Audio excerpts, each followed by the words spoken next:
Hello everyone! Ano siya akong mga anak-anakins. Ihatod na ako sila sa eskwelahan. Gikan mi sa among barangay, paadto sa Pikas Barangay. Kina dito ang eskwelahan sa high school. Bakas-bakas lang sila. Kaya wala sila pamasahe sa motor.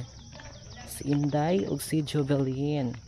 Grade 10 ang isa o grade 7 si Inday. Magbaktas lang sila kay pobre ka isa, wala sila pamasahe. Wala po sila yung mga bag, wala sila mga new bag, wala sila yung mga bago nga damit para sa ilang pag-eskwela. But sinasabihan ko sila na mag-aral silang mabuti, maski wala sila yung mga new things sa school, mga kagamitan sa school. Kaya hindi hapon sa eskwela, bahalag magbaktas-baktas lang.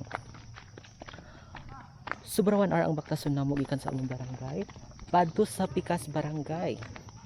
Kani si Inday gamay, paspas kay nimo baktas, pero first time niya moagi dari sa shortcut.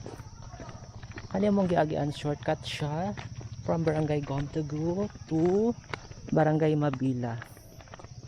Muna siyang agianan. Kaya pag moagi mi sa kalsada, layo kaayo. Since karon ang first day sa ilang klase, si Inday excited kaayo, syempre grade 7. First day sa high school life. So excited kaayo siya nga mamit niya iyang mga new classmates. Wow, Inday, badiday. Excited kayo mo atog eskwelahan. Walay sapatos. Walay bag. Isa lang kabuk yung notebook. Yung ballpen, katundaan nga ballpen. Pero okay lang, eskwela gihapon si Inday. So kinasya pangarap siyang kinabuhi. Gusto niya maging teacher.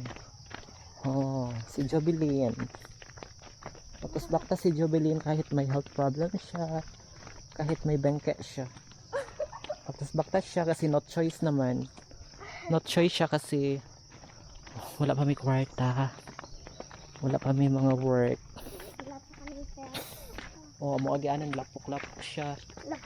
Pero tiis-tiis lang daw. Bahalag malapokan ang tiil. Look at my tiil.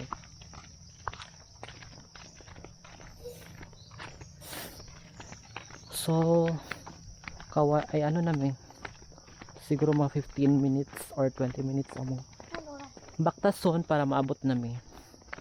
Medyo duol-duol na.